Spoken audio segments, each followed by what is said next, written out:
¿Qué es lo que sientes al ver este metraje? En lo personal, hay una sensación bastante extraña que me transmite ver este tipo de metrajes. No importa cuánto los vea, siempre me hacen sentir observado, incluso si no aparenta haber nada o nadie. ¿Por qué un lugar vacío puede dar tanto miedo? ¿Cómo es que logra evocar este tipo de emociones? Durante mucho tiempo pensé que la respuesta era simple: los espacios liminales. Ya sabes, lugares diseñados para estar llenos de personas que, por alguna razón, quedan completamente vacíos. Un aeropuerto desierto, los pasillos de una escuela después de clases, un centro comercial cerrado. Y mi pregunta era, ¿cómo puedes convertir una sensación que dura tan solo unos minutos en una experiencia completa? Durante los siguientes 3 años, desarrollé un videojuego intentando descubrir qué era exactamente lo que hacía tan inquietante a los backrooms. Después de trabajar por tanto tiempo en el mismo juego, apareció un problema. Yo ya sabía dónde estaban los sustos, sabía qué había detrás de cada puerta, sabía qué pasaba al final de cada pasillo. Así que decidí hacer algo. Contacté a varios streamers de Twitch y les pedí que probaran el juego. Mientras ellos jugaban, yo los observaba. Y no de una manera sexual, solo quería ver en qué lugares se detenían, qué habitaciones exploraban, qué ignoraban, cuándo parecían tensos y, sobre todo, cuándo algo simplemente no funcionaba. Y descubrí algo interesante. Algunas de las cosas que yo estaba convencido de que sí daban miedo, no daban miedo.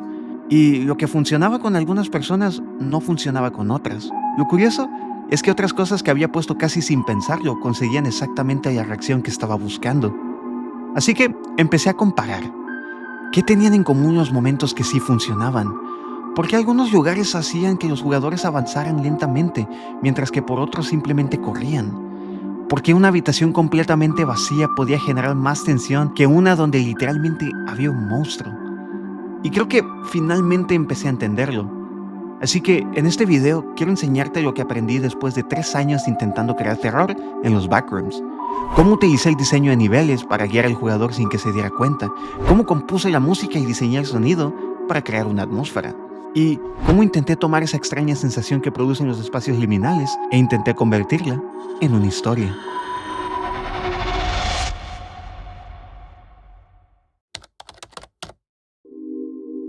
Estuve trabajando en hacer al personaje, programar su movimiento e intentando averiguar qué mierda es un Quaternion. Ya con todo eso, ahora tocaba diseñar el mundo.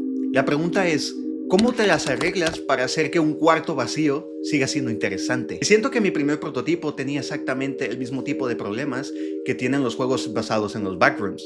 Los primeros minutos son piola, pero después el jugador simplemente camina por un escenario vacío por 20 minutos y no pasa nada. El juego deja de generar tensión. Pero fue en ese momento que entendí algo. Los backrooms no dejan de dar miedo porque el escenario sea malo. Dejan de dar miedo porque el jugador deja de anticipar algo. Entonces simplemente necesitaba romper ese patrón.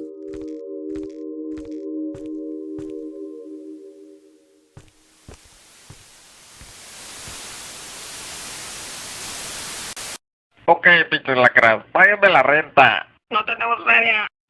Entonces recordé un juego que me gusta bastante, Resident Evil 7 Biohazard, en el que si analizas el ritmo, el jugador no se queda por mucho tiempo haciendo una sola cosa. Resuelves un puzzle, exploras y luego encontramos un momento de tensión. Y justo cuando la tensión desaparece, el ciclo se vuelve a repetir. Entonces tenemos nuestro bloque de diseño: puzzle, exploración, tensión. Un concepto bastante útil es que no es el terror lo que mantiene en tensión al jugador, es la anticipación a este mismo. Así que intenté aplicar esta idea a mi propio juego. En lugar de permitir que el jugador caminara sin rumbo, empecé a establecer pequeñas metas. Por ejemplo, encuentras un elevador. No funciona. Necesitas restaurar el sistema eléctrico. Te internas en más pasillos, caminas, exploras. Pero lo importante no era activar el elevador. Lo importante era el viaje de regreso. Porque mientras el jugador estaba distraído, yo podía cambiar el escenario, mover objetos, abrir puertas, hacer pequeños cambios imperceptibles. ¡Desapareció el cuchillo! ¡No! ¡No, no, no, no, no! Ahora, pasemos a uno de mis recursos favoritos. Vamos de cambios sutiles a cambios no tan sutiles. Imagina que estás caminando por un pasillo. La puerta de enfrente está cerrada con llave, así que buscas en los cajones donde efectivamente hay una llave. Pero cuando te das la vuelta, hay algo diferente. ¿Qué? ¿Esta sala era más grande o no? ¿Esta sala era más grande o no? Obviamente sigo quedando solo. Güey, aquí había una puerta, güey.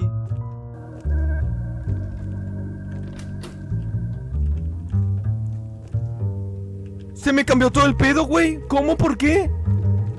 Ya me perdí a la mierda, güey. Adiós. Gente, ya me perdí. Pasando los puzzles, hay secciones del juego donde el jugador requerirá el uso de una computadora para burlar ciertos sistemas. Quería crear un balance para que este representara un reto sin ser frustrante. Y tengo que decir que esto resulta en algo bastante satisfactorio para el usuario. Alto hacker te sientes resolviéndolo. Somos muy inteligentes, claro, deberíamos estar en la NASA, weón. Pero, viendo a las personas jugar esta sección, me di cuenta de que no entendían ni madres. Necesito usar el comando 0xnn. Güey, no entendí, güey. O sea, 0x51. ¿Dónde lo pongo, güey? Aquí. Valí verga, güey. No entendí ni verga, güey. ¡Ay! ¿Qué tengo que hacer? 751. Me lleva la verga, güey. Casi le atinaba. Para mí, este proceso era obvio. Recoger el dispositivo, escanear el sistema y copiar la dirección en la terminal. Pero pues, no mames, yo hice el puto juego. Así que agregué una línea verde que indica exactamente qué dispositivo estás escaneando y cuántos dispositivos has encontrado. Como decía uno de mis desarrolladores favoritos, siempre asume que el jugador es un imbécil y no tiene ni idea de lo que está haciendo. Una filosofía que decidí tomar muy en serio. Adicionalmente, el juego cuenta con una interfaz que muestra tus objetivos en pantalla, en caso que tengas la capacidad de retención de atención de un niño de 5 años. ¿Te estás aburriendo? No te preocupes, aquí hay un poco de gameplay de Subway Surfers mientras hablamos. Además, habrá notas en el juego que te irán dando pistas de qué hacer y hacia dónde ir. Yo quiero jugar. ¿Qué dice? Así. Pero bueno, esta mierda aún no asusta. Aquí es donde entra la tensión. Esos momentos en el juego que son usados para crear el momentum. Simplemente es cuestión de encontrar momentos en que el jugador esté distraído para meterle un susto.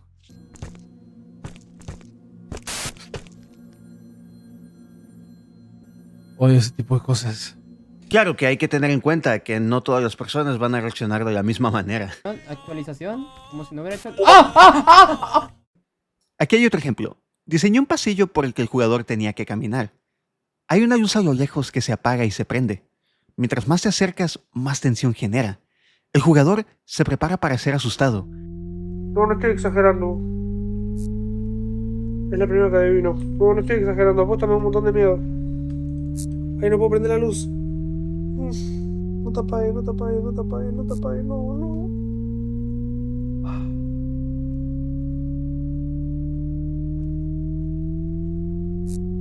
Ay, no.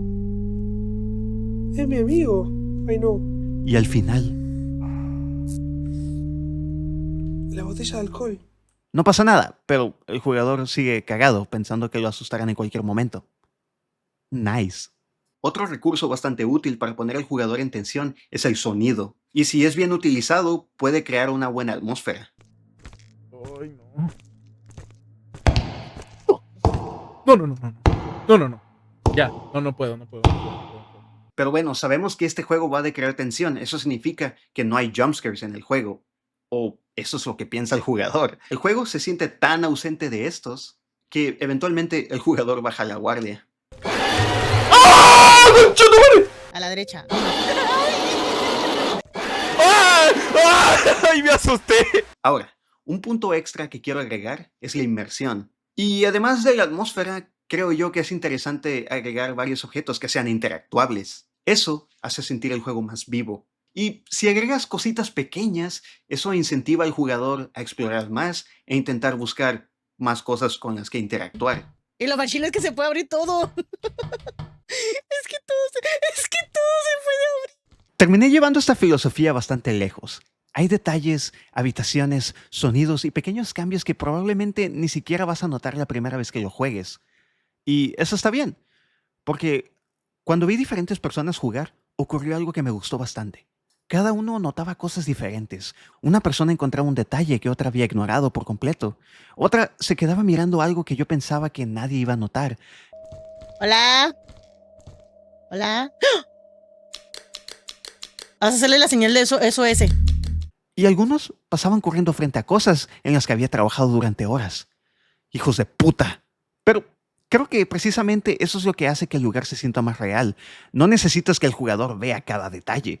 Solo necesitas que sienta que puede haber algo más que todavía no ha visto.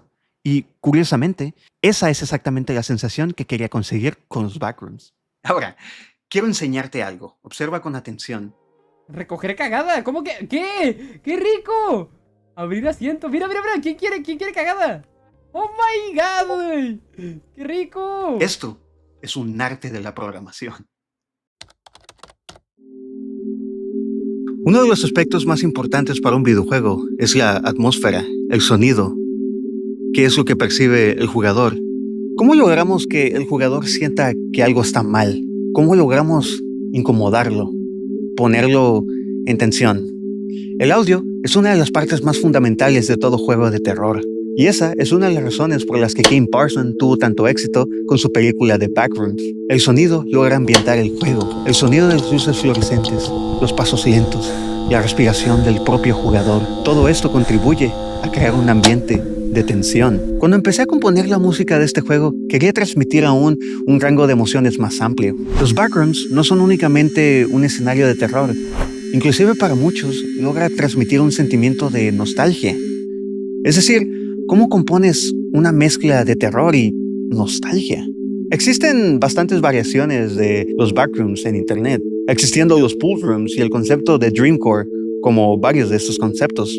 Y dreamcore en especial me llama bastante la atención por el tipo de música que utilizan, como una música que evoca recuerdos del pasado, de un tiempo mejor que ya sucedió. En lo personal, me gustan los instrumentos de cuerdas y fue una de las razones por las que usé una guitarra para empezar a componer uno de los temas. Se pueden utilizar varios elementos para crear una banda sonora, pero en este caso utilicé 3. La melodía es en lo que tu audiencia se enfocará en su mayoría, la armonía, que es lo que construye la base emocional, y un arpegio. El arpegio es simplemente tocar las cuerdas secuencialmente de esta manera.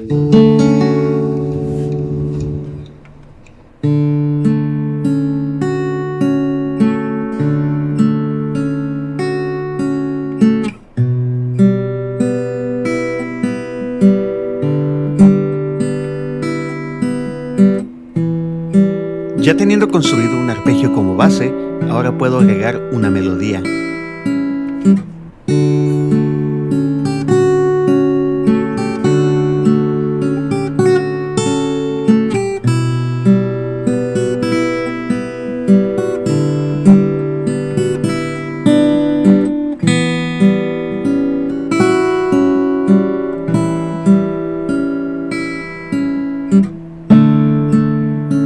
Como toque final, agregamos un sintetizador con algunos efectos.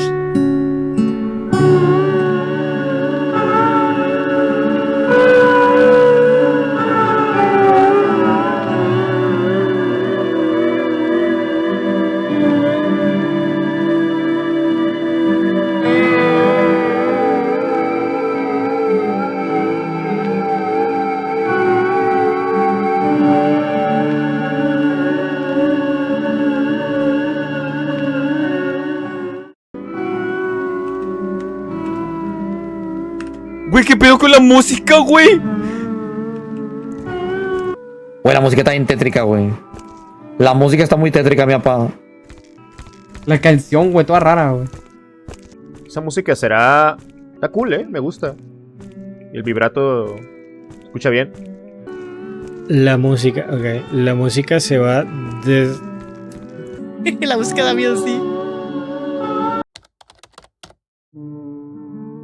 Ya tenía un escenario, tenía puzzles, música, sonidos y suficientes pasillos amarillos como para volver loco cualquier inspector de construcción. Pero faltaba algo, una razón para seguir avanzando. Porque puedes hacer que un jugador tenga miedo de abrir una puerta, pero eventualmente tienes que darle una razón para querer abrirla. Y ahí entra la historia. Cuando empecé a escribir The Archivist, quería evitar que la historia fuera simplemente estás atrapado en los backrooms. Encuentra la salida. Quería que hubiera personajes con sus propias motivaciones, conflictos y sobre todo cosas que no necesariamente te estuvieran contando.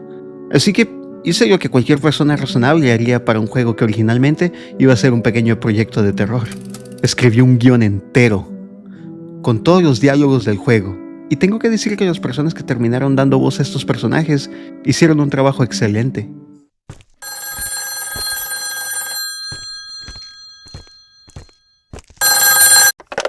Marco, escucha con atención. Ha ocurrido un incidente. Todo nuestro trabajo, años de investigación, registros, experimentos y progreso está todo perdido. Necesitamos que vengas. Ahora, las oficinas ya no son lo que eran, así que ten cuidado. Y Marco, no hables con nadie que no recuerdes haber conocido.